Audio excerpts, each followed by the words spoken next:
what's going on, everybody? It's your boy Dead on Dave. Welcome back to the channel. NXT review time. Let's kick the tires and light the fires. Let's go.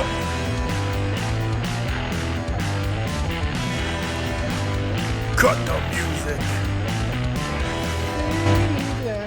What's going on, everybody? Welcome back to the channel. I am your boy Dead on Dave. Thanks for joining me once again right here on Dead on Dave Productions. Hope you guys are having a fantastic Thursday. Of course, it is Thursday. And you know what we do here on Dead on Dave Productions on Thursday? It's our NXT review, which you know I have yet to watch. Because I watch it right here, right now, and give you my live interactions, exactly my impressions, my emotions, my feelings, everything I put right on camera for you to experience with me as I watch it segment by segment. So let's go ahead and get right to it. No reason to gild the lily. My favorite hour of the week starts right now. Let's do it. All right. About 10 minutes in, and I have to say that was one of the most well-executed female women's wrestling, whatever you want to call it, diva wrestling, female wrestling, women wrestling, whatever you want to call it. Probably one of the most well-executed overall segments, matches, all of it together for a women's segment that I've seen in, years. The match wasn't the greatest match. It's not better than Charlotte and Sasha Banks, but Charlotte and Emma. We got to break it down from the beginning all the way to the end. Emma comes out, much different attitude. She's continuing down this road of darkness and everything. She's working better. She's looking better. She's just different. And, of course, Charlotte is Charlotte. She's so fantastically gifted in so many ways. But let's talk about the match and why it was so damn good. This was a different style match that you usually don't see women do. This is a classic wrestling match. Where it's wearing down one part of the body, someone working as a super heel, really targeting for like 8 or 9 minutes, targeting one part of the body and just going methodically through it. That was Emma on Charlotte's knee this entire match. It was really cool, the way that they progressed the match, and Charlotte trying to get offense in, not being able to do so because of the knee. I thought that was really neat. I thought it was something that we don't see all the time out of women. Hell, out of anybody anymore. We don't see these type of matches that are this well executed and well designed. And there was a lot of storytelling going on in the match between these two, and it was very entertaining. And just there's a bee! There's a fucking super bee trying to kill me! Oh my god. That was a big one. I know I look like a pussy right now, but I didn't know it was coming. It scared me. Freaked me out. Anyway, Jesus. He's still here. So anyway. Goddamn. All right. Hold on. I'm going to have to pause and get rid of this goddamn bee, because if I get stung, it's going to suck. All right. Okay, I think it's gone. They look like yellow jackets, man. They look like freaking wasps out here. I swear to God, the bees. It's crazy. Ugh. Anyway, well, we got those big fucking bad bumblebees, and they're actually protected. You can't kill them. But these little bastard yellow jackets, you can kill them, but I'd just rather shoot them out. Anyway, the match was really good. Man, I look like a bitch. Anyway. I enjoyed the match, but it's really what happened after the match that was pretty cool. Charlotte leaving the ring, Bayley coming out, who's been having all these problems with Emma lately, and Emma taking her shirt, which she wore the entire match, her headbands. Bayley coming out and checking on her after the loss to Charlotte. It was Charlotte hit natural selection, even on one leg, and got the victory. Oh, the bee's back. I'm going to have issues with this bee. This bee is gonna plague me the entire show. Fuck. All right. And anyway, so Bayley came out to try and console Emma, or at least it looked like it. Gives her a hug, but would not let the hug go, and we got a Bayley to belly suplex, a really nice looking one too, onto Emma, and then Bayley really lost it and went after her, slamming her head into the mat. Charlotte actually had to pull Bayley off, and it was just really cool seeing a different side of Bayley. So what Emma's been trying to do for the last few weeks, month really, is starting to work, but Bayley isn't losing her own identity, which is really neat. This is an example of a really, really well thought out, long-running program, and now with the addition of Charlotte into it, you have something that's growing. Like I could see Charlotte end up being like the special guest referee or something between these two, because she doesn't really have a reason to get involved physically, but that could change. But this is just kind of cool to see them build this storyline. Has nothing to do with the women's title, and it matter. That's the cool thing. That's what's really making this special for me, is the fact that there's things going on that doesn't revolve around the title, but I'm still interested. And the fact that it's really gripping me. That was a good match. Very solid. Very solid. So good way to start off NXT. Let's get back to it, and I hope I don't die from this bee. I'm not allergic or anything, by the way, either. So just to give you an idea of what type of a bitch I'm actually being. I just don't know. It's not that I'm afraid of the bee. I'm not afraid of the bee. I'm pretty sure I could take it in a fight. Like if the bee and I were one-on-one, I'm pretty sure I could take it. I'm not sure as I was 10 years ago because, let's face it, I'm fat and I can't run. But I think I could take it. We'll see. Anyway, what? Does Mommy have to kill Yes, you have to. No, just the bee is freaking me out. It's not a bee, it's a wasp. It's a wasp. That's even worse. Oh.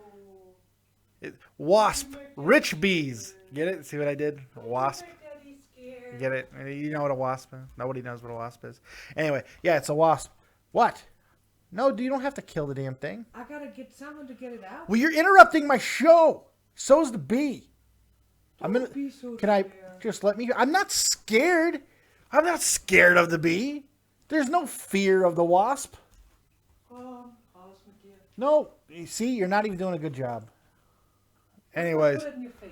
don't put the wasp in my face. Oh my God. All right. We're getting back to NXT. I swear to God. Here we go. Oh, is it gone? Yeah. Good job. I'm confused. She got it. She got it out. I think I gave it a concussion. You concussed the wasp? Yep.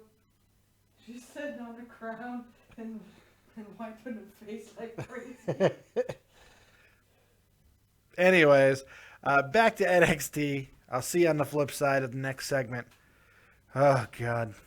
Just a quick update for those of you wondering, the Wasp is okay. It's outside. It does have a slight concussion. The doctors say it's going to miss 3 to 6 weeks, but it should be back in action in time for the playoffs. So it should be completely fine.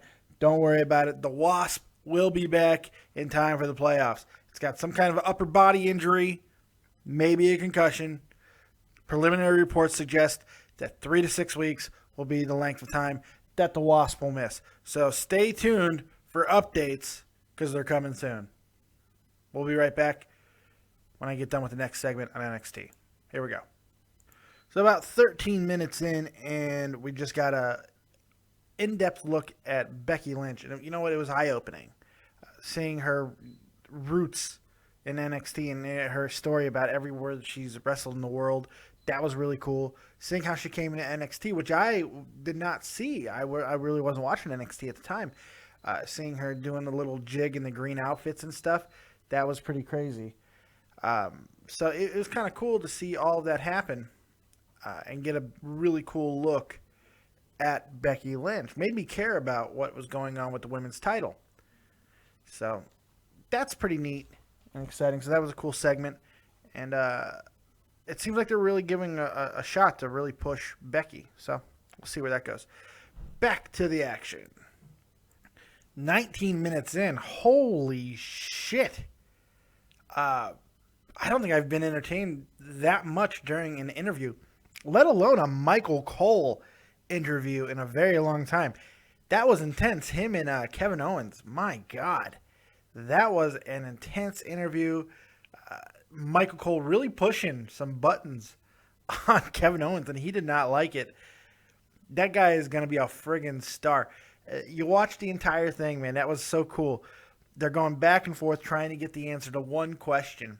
And then it seemed like Kevin wasn't really into it at all. Like he wasn't going to be able to hold up his end, right? And then he flips it on a dime on him. You haven't even congratulated me. It's been 2 months. You haven't even congratulated me for being champion. I mean, he flipped it on him, goes on the attack, and it was brilliant. This is a great interview stuff, man. A really, really cool interview. I haven't been this entertained in a while. Then he closes the interview by attacking Michael Cole's ability, trying to get headlines from, because that's what he is. He's a journalist, and he uses that term loosely. I like that too. But the coolest thing for me was after he said what he was done saying, Kevin Owens, he says, I like your work on Monday Night Raw and all this stuff. And then he cracks his neck, and you hear, and he just cracks his neck, and just boom, and I don't know, there was something really intense about it. Some really, really cool psychology going on during that interview. That was neat. That was a really, really cool interview. That was entertaining. And I'm going to need entertaining because it looks like there's a Bull Dempsey match next. God. Lord help me. Why they friggin' like this guy, I'll never understand. Let's get to it and check it out and see what happens. Hopefully I'll be conscious when we return and Bull will not put me to sleep. But it's very possible. Let's find out. Well, there it is. There's the answer right there. For those of you who already know what happened, that's the answer. How do you make a Bull Dempsey match entertaining? Put him in there with Rhyno and let Rhyno gore the shit out of him in about 3 minutes. Fantastic. So we're about 25 minutes into the event. Yeah, and Rhyno makes short work of Bull Dempsey. But it was cool. Like, it started kind of neat. There was a lot of hard-hitting action. But, yes, Rhyno quickly got the gore and then grabs a microphone, which can be scary sometimes. But Rhino's not terrible on the mic. And he calls out a man for the next NXT special, next pay-per-view, which I believe it's going to be Unstoppable, it's called. And he calls out Baron Corbin, which I think is the whole reason for Rhyno to be here, is to try and maybe groom Baron Corbin. That's going to be the guy. We'll see what happens. Should be quite interesting. And hopefully, he can give whatever Baron Corbin's been missing that's been connecting with me. I just think it's his ring work, but we'll see what happens. It should be quite interesting, and I love me some Rhyno. See him every week. I love Rhyno. I think Corbin's got the right look, but he doesn't have the right. He's so green. But it's all good. All right, so let's see what is next. Looks like we're going to be getting a contract signing between Sasha and Becky. Who knows what's going to be next? Let's check it out on NXT. All right, we get a Sasha Banks promo probably around the 28-minute marks, and that was fine. She did a good little promo in the back. I don't care about that. Now, I knew Yuha Nation was coming to NXT. I mean, I knew I read about it a while back, but I forgot completely, and I saw him. He's there. He signed with NXT. He'll be coming in. If you guys do not know who Yuha Nation is, you need to go look this dude up because he's a special athlete. He for one, this guy's got the charisma and the talent alone to actually be I know it's really rare, but a black man as a WWE champion. I think this guy's got a real big opportunity to be that guy. He has a following. He has a great look, and he can fly, even though he got hurt while flying. But he can fly as well as do amazing power moves. This guy is an amazing wrestler. I still feel he's a little sloppy sometimes. A lot of guys that wrestle internationally kind of have this thing, and some wrestling fans look at it as excitement. Others, and this might be why some people have taken a little bit more time to get to NXT than others, because WWE really tries to get people to. And of course, some people are going to say, "Oh, it's they're cutting down their moveset." No, I think they're trying to get them to wrestle in a safe yet exciting manner.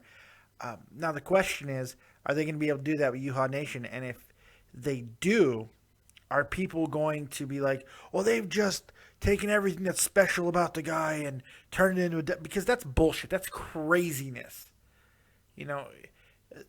this guy got hurt because he improperly executed a maneuver. Now, I don't know if you've seen his injury where he tries to jump over the top rope and catches himself, and he could have killed himself the way he landed. It was nasty. It was nasty.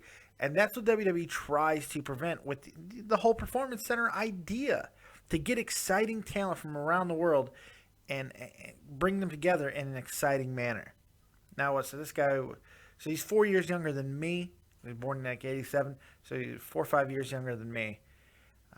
So he's still in his late 20s, and he's got plenty of time. I'm excited about Yuha Nation. I am excited about this guy because I think he might be the answer to the question that everybody seems to ask and everyone freaks out about. When will WWE have a legitimate black man as champion and a guy that's the top guy as a black man in the WWE? Well, Yuha Nation might be that guy. He could be that guy. He's special. There is something captivating about the guy, and I'm excited to see him. I can't wait until we get to see exactly what he's going to do in NXT. God, the talent level is just overflowing in NXT. We'll see what happens. Let's check out what's next. So it looked like we were about to get a tag team match between Dawson and Wilder and my boys, Enzo and Cass, but instead, after a huge pop for them, they didn't show up, and they go to the back, and Blake and Murphy are absolutely obliterating them and beating the holy hell out of them, while a screaming and panicked Carmella watches on. Cool. I kind of out of nowhere. I wasn't really expecting that. I haven't seen a beatdown like that in quite a while. That was neat. It's a new aspect to this rivalry because they're going to be battling over the NXT Tag Team Championship here at the upcoming NXT pay-per-view. So that'll be interesting to see how this continues to go on. And but I'm kind of upset we didn't get my boys, man. I love Enzo and Cass because I'm not SAWFT soft. Does it get any better than that? I don't know. All right, so let's see where NXT goes from there. Throwing a curveball. Nice. Good show. Fuck. About 32 minutes in, we get a interview between Michael Cole and Sami Zayn this time. And basically the entire interview was just to set up an in-ring segment for next week's NXT between Sami and Kevin. So that was fine. It was a perfectly fine interview. That's not what I really want to talk about. What I want to talk about is what looks like to be a serious injury to Sami Zayn. Now, I would thought that this whole shoulder thing was a work until I went back and watched Raw again, and I saw how it happened. And you can see where he throws his shoulder right out, and it definitely looks like he's hurt. And according to everything I've been able to find on the interwebs and all the dirt sheets that I read, it looks like WWE's expecting him to miss a couple of months, which they're justifying as okay because this was not his full debut on Raw. It was just kind of one of those one-off special situations because it was in Montreal and all that, which I'm not sure if I believe that because it felt bigger than that. I don't know. I guess we just kind of have to go with what they're saying. It sucks that Sam got hurt. It really did because he got so much attention for that match he had with Cena. And it wasn't even because of Cena. Cena sucked. Cena was terrible in that match. It was because Zayn was so damn good. Cena held up his end as far as being a living, breathing body. But other than that, he didn't bring anything. In fact, the end of that match sucked because of Cena. So he took away from it. His name was the only thing that lended that match any importance. Other than that, it was Sammy. It was all Sammy. He was awesome. So it's unfortunate that he's hurt. I'm not sure how this is going to alter the main event. At the next NXT pay-per-view. I'm sure it's going to. So the question is, who is going to be taking on Kevin Owens at NXT? We'll find out. So I think we're getting a contract signing next between Sasha and Becky, so let's check that out. About 38 and a half minutes in, we get the contract signing between Sasha and Becky. Becky grabbed the microphone before she signed and started telling a story, and at first it seemed really boring and insignificant, but she was stuttering over words, stuttering, I should say. How appropriate was that? Stuttering over her words, but she was building it. It looked like it was intentional because she was building it in this crescendo, and really got intense. And it was a really cool promo. She signs the contract, and then Sasha, one-upping her, pulls out her own personal fucking stamp and stamps it. I don't think I've ever seen that. I don't think, maybe Sasha's done it before, but I've never seen that in a contract signing. That was awesome, and the crowd started chanting like a boss. That was cool, because that was like a boss, just sign her own with her own personal stamp. I thought that was neat. Something a little different than we see before. And then, that was an internal burp for that. Those of you who didn't see the look on my face. That was an internal explosion inside this gigantic factory that is known as my guts. What? What? You sit there. You sit there. She's giving me the finger. But I can give her two. Maybe three. The shocker. What? You want one of these? Two in the pink and one in the stink. You don't want none of the shocker. Oh, you should. 5 in your stink.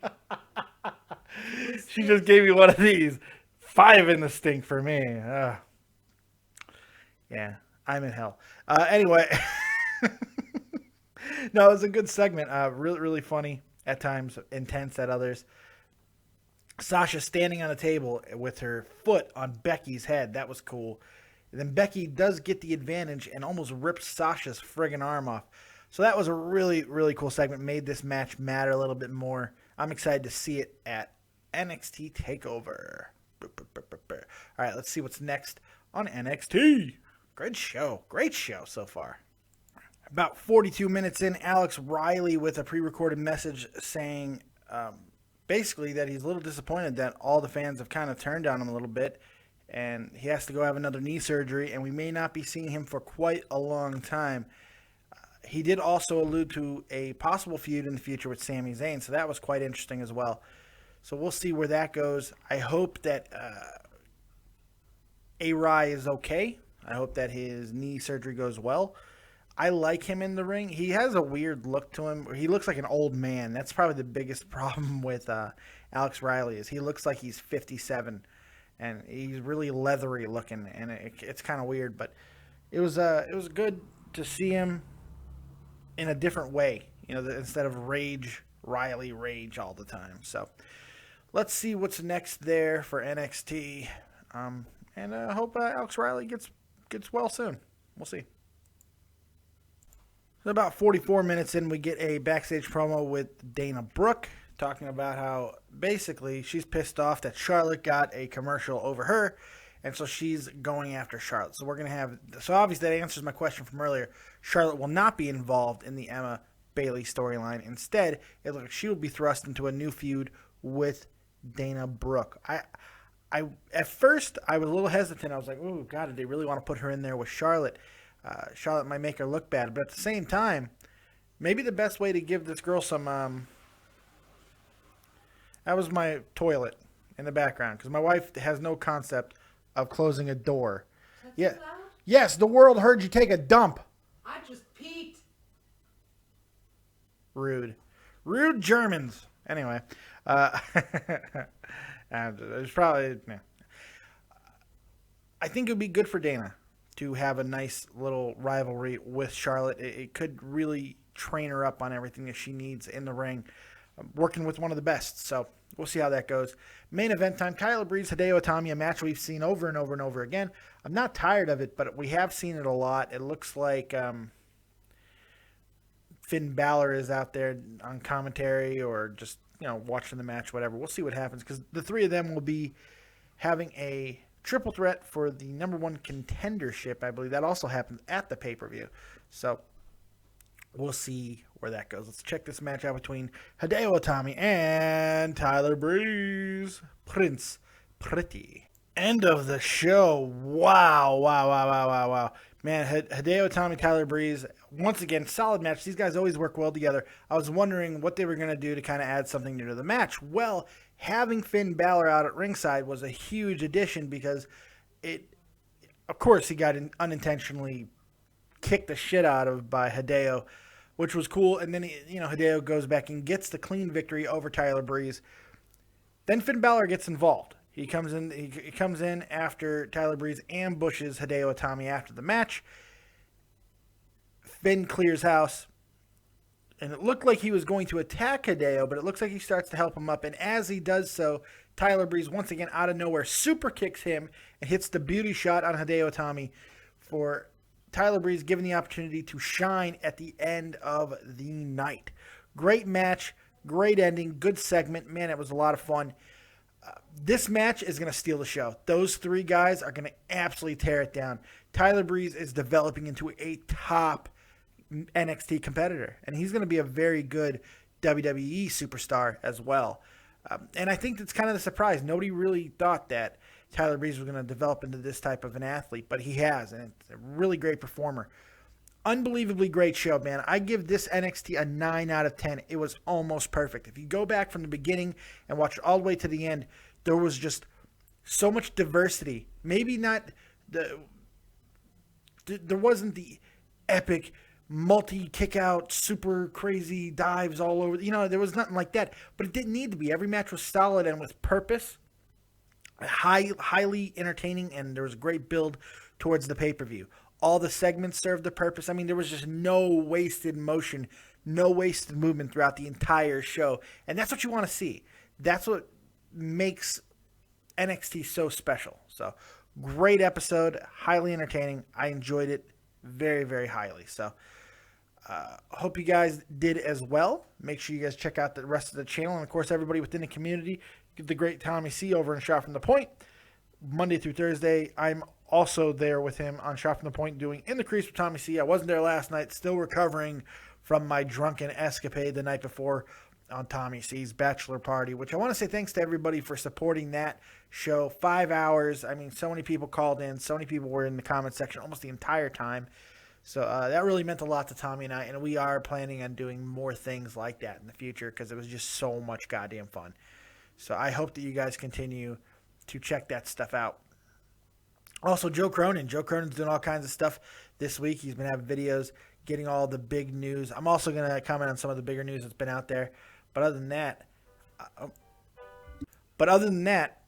that's going to do it this week. So I really appreciate you guys for joining me once again right here on the NXT review. Hope you guys check out the rest of the channel. We will see you next time. Make sure you like, subscribe, and share. And remember, kids, if you don't have talent, have talented friends. We'll see you next time. Peace.